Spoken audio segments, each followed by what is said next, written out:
Intraday session के लिए Nifty 50 के इंडेक्स में हम लोग अपने ट्रेड प्लान करेंगे। रिसेंटली आज का निफ्टी 50 के इंडेक्स का जो क्लोजिंग है 25,840 के राउंड फिगर हमको क्लोज मिला है। अभी अगर आप बात करें तो 12 नवंबर से लेके अभी तक जो हमारा एक फ्लैट कंसोलिडेशन जोन था उसके हाई के अबव हम लोगों ने कॉन्जिक्यूटिव 3 टाइम क्लोज करने की कोशिश की। 26,100 26,200 को हम लोगों ने 3 टाइम टेस्ट किया ब्रेकआउट के लिए 3 टाइम्स। और प्राइस का जो बॉटम जोन था ब्लॉक ऑर्डर जोन जो 25,700 से लेकर और ये रेंज आपको 25,800 की दिखती है, 100 पॉइंट्स का रेंज जिस पे हम लोगों ने कल भी बात की थी। आज प्राइस के स्ट्रक्चर में क्या है ना, ये 100 पॉइंट्स का बॉटम जोन जो है वो टेस्ट हो गया है, ठीक है। और प्राइस ने सिंगल लास्ट स्विंग हाई के अबव क्लोजिंग नहीं दी। देखिए प्राइस में रिट्रेसमेंट और रिवर्सल में मात्र एक ही सबसे बड़ा डिफरेंस है, मेजर डिफरेंस अगर कोई कॉमन पूछे तो प्राइस में जब भी टॉप से सप्लाई एग्रेसिव होगी वो रिवर्सल साइन हो सकता है, जब टॉप से सप्लाई डिफेंसिव होगी तो वो रिवर्सल साइन नहीं, वो रिट्रेसमेंट साइन है।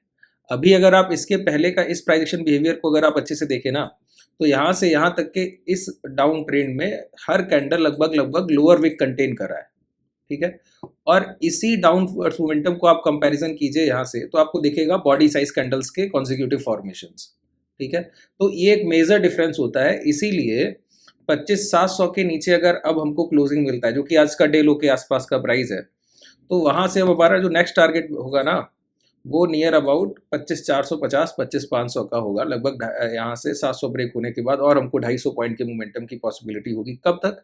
जब तक प्राइस 25,900 920 के वो आवरली टाइम फ्रेम पे कॉन्जिक्यूटिव 2 क्लोजिंग ना करे और 5 और 10 मिनट के टाइम फ्रेम पे उसका वैलिडेशन करना चाहिए, ठीक है। तब तक के लिए प्राइजेशन है। अच्छा, टॉप से ये जो हम लोग एक एग्रेसिव डाउनफॉल देख रहे हैं ना, सीवियर पुल बैक, इसमें एक चीज़ और कॉमन है, प्राइस का 26,300 से और ये जो लो लगे वो 25,900 के आसपास 400 पॉइंट का ये टॉप से रिवर्सल है, ठीक है।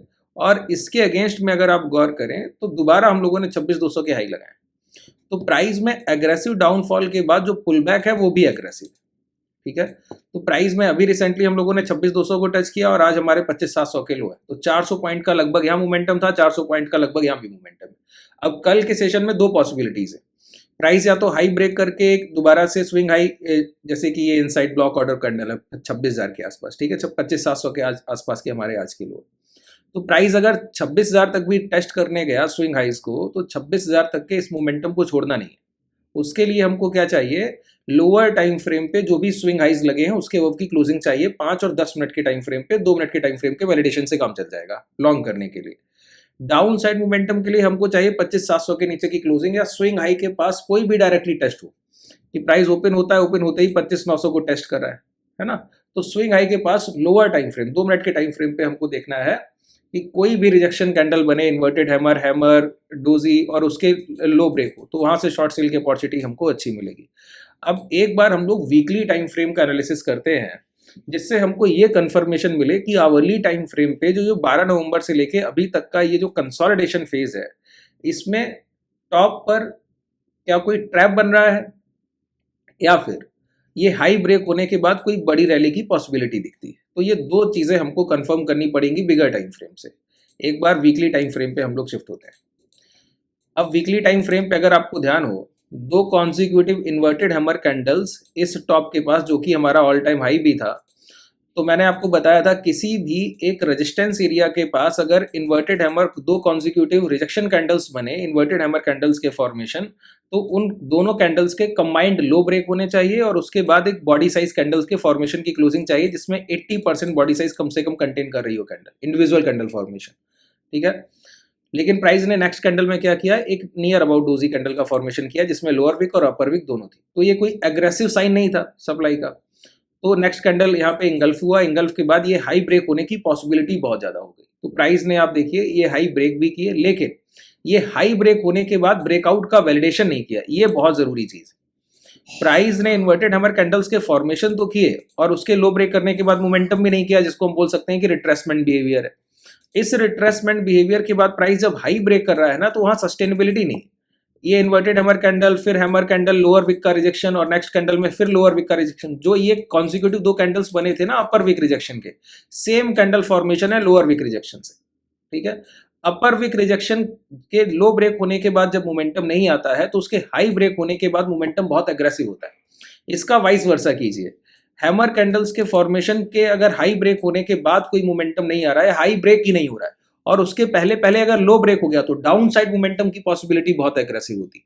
ठीक है, तो अभी जिस फेज में हम लोग अभी इस आप समझिए कि 20 अक्टूबर के इस वीकली सेशन से लेके अभी तक ट्रेड कर रहे हैं, यहाँ पर अब दो आप समझिए कि प्राइस में ही कॉन्ट्रडिक्शन है। इन्वर्टेड हैमर कैंडल्स, लो ब्रेक, कोई मोमेंटम नहीं आया, हाई ब्रेक होने की पॉसिबिलिटी ज्यादा थी, हाई ब्रेक हुआ लेकिन ब्रेकआउट वैलिडेशन नहीं मिला। अभी रिसेंट अगर स्ट्रक्चर की बात की जाए तो दो कॉन्जिक्यूटिव हैमर कैंडल्स मिली है और इसके लो के पास अभी रिसेंटली आज के सेशन में हमको क्लोज मिला।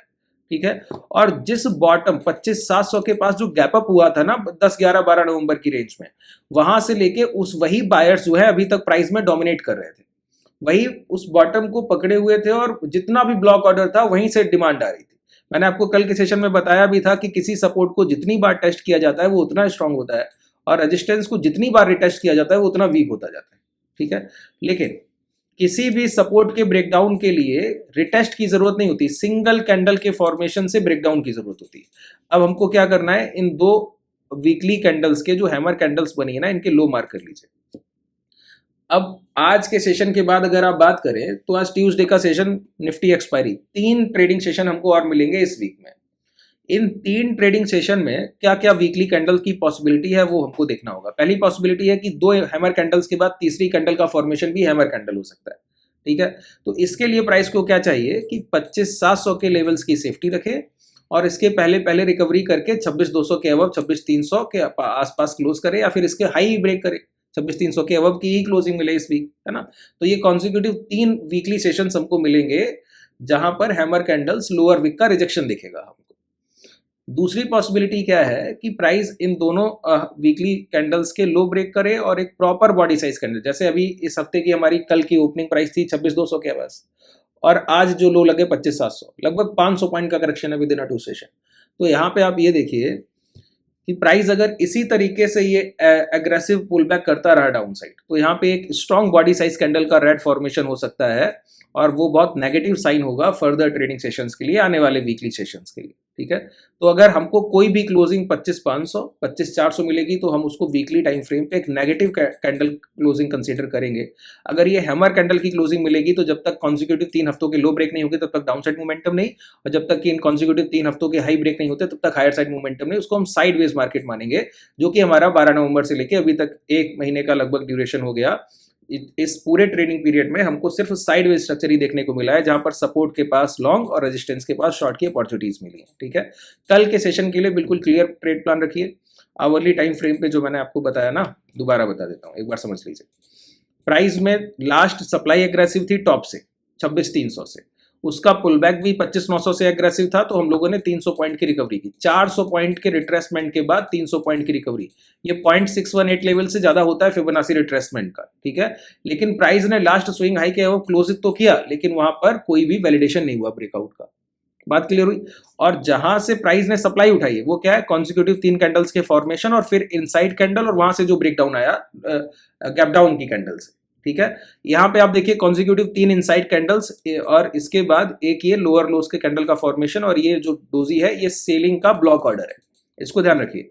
जब तक कि निफ्टी 50 के इंडेक्स में 26,050 के वो हमको प्रॉपर 2 आवरली कैंडल की क्लोजिंग ना मिले और 10 मिनट के टाइम फ्रेम पे उस कैंडल के इंपैक्ट हाई ब्रेक ना हो, तब तक हायर साइड ट्रेड प्लान की पॉसिबिलिटी बहुत कम रखनी है। किसी भी स्विंग हाई के पास, जैसे मार्केट ओपन होता है गैप अप करे तो पहली कैंडल के लो ब्रेक हो रहे हैं तो शॉर्ट कीजिए वहां पे। ठीक है, पहली कैंडल रेड बॉडी साइज है या नॉन बॉडी साइज है तो वो सब एक नेगेटिव कैंडल फॉर्मेशन है। पहली कैंडल अगर 5 मिनट की ग्रीन बॉडी साइज है, 80-50% से ज्यादा बॉडी साइज कंटेन कर रहा है, कैंडल फिर हाई ब्रेक कर रहा है तो हायर साइड मोमेंटम की पॉसिबिलिटी है। Green body size candle morning का फर्स्ट 5 मिनट 9:15 AM और उसके लो ब्रेक हो तो वो प्राइस बहुत ज्यादा गिरावट नहीं करेगा, वो साइडवेज होने की पॉसिबिलिटी ज्यादा रखेगा। ठीक है, जैसे आज कल के लिए हम लोगों ने बात की थी ना, आज के सेशन के लिए, कि अगर मॉर्निंग का फर्स्ट कैंडल हमको रेड बॉडी साइज दिखता है तो उसके लो ब्रेक होते तो वहां से हमको एक इंपैक्ट मोमेंटम मिलेगा ही मिलेगा, ऐसे प्राइस का स्ट्रक्चर नेगेटिव होगा। ठीक है, कल के लिए भी हमको मॉर्निंग की फर्स्ट 5 मिनट के कैंडल पे बिलीव ज्यादा करना है। अगर price green body size candle बनाता है, ठीक है, तो इसका मतलब ये नहीं कि अब प्राइस लो ब्रेक करने के बाद बहुत एग्रेसिव डाउनफॉल होगा, नहीं, तो फिर इन स्विंग लो पे हमको ज़्यादा रखना है कि जब तक 25,700 ब्रेक नहीं हो रहा तब तक एग्रेसिव शॉर्ट सेल नहीं करेंगे। इसका मतलब ये नहीं कि प्राइस 26,000 को टेस्ट करने जाएगा तो हम शॉर्ट सेल नहीं करेंगे। 2 और 5 मिनट के टाइम फ्रेम पे हमको सेल ऑन राइज ही करना है, ठीक है। जब 26,050 के वो क्लोजिंग मिलने लगे आवरली टाइम फ्रेम और 2 आवरली टाइम फ्रेम, तो उसका 10 मिनट और 15 मिनट के टाइम फ्रेम पे वैलिडेशन देखिएगा, फिर बाई ऑन डिप जाइएगा। तब तक बाई ऑन डिप के ट्रेड प्लान नहीं है जब तक कि प्राइस कोई आवरली और 2 आवरली टाइम फ्रेम के ब्लॉक ऑर्डर कैंडल्स को ब्रीच नहीं करता, यानी कि 26,050 के लेवल को ब्रेक नहीं करता है। लगभग सारे पॉइंट्स को हम लोगों ने कंसीडर किया है। एक चीज और ध्यान रखिएगा, इम्प्लॉयड वॉलेटिलिटी पे थोड़ा फोकस रखिएगा। आईवी मॉर्निंग में बढ़ता है और क्लोजिंग तक वो बहुत ज्यादा कूल डाउन हो जाता है, ठीक है। तो मॉर्निंग में अगर आप हैच कर रहे हैं या स्ट्रैडल ट्रेड कर रहे हैं तो वेट कीजिए फर्स्ट आवर। स्ट्रैडल वालों की ये बहुत दिक्कत आ रही है, जो स्ट्रैडल ट्रेड कर रहे हैं ना, एट द मनी कॉल और पुट को शॉर्ट कर रहे हैं जो ट्रेडर्स, वो वेट कीजिए फर्स्ट आवर। फर्स्ट आवर अगर आप वेट करेंगे तो उसके बाद मार्केट साइडवेज, ठीक है। 1 घंटे का टाइम लीजिए और उसके बाद अगर आप स्ट्रैडल ट्रेड करोगे तो विक्स कूल डाउन होना शुरू करता है, वॉलेटिलिटी का रिस्क कम होता है और प्राइस साइडवेज होता है। तो उस पर अगर आप फोकस करोगे तो बहुत बेहतर है। लगभग सारे पॉइंट्स हम लोगों ने कवर कर लिए हैं। अगर कोई डाउट है तो कमेंट सेक्शन में जरूर लिखिएगा। अगर आप जुड़ना चाहें तो क्लासेस के लिए डिस्क्रिप्शन में आपके पास कॉन्टैक्ट डिटेल है, एप्लीकेशन का लिंक है। ये कोई रिकमेंडेशन नहीं है, अगर आपको जरूरत लगती है तो ज्वाइन कर सकते हैं। शुभ रात्रि, धन्यवाद।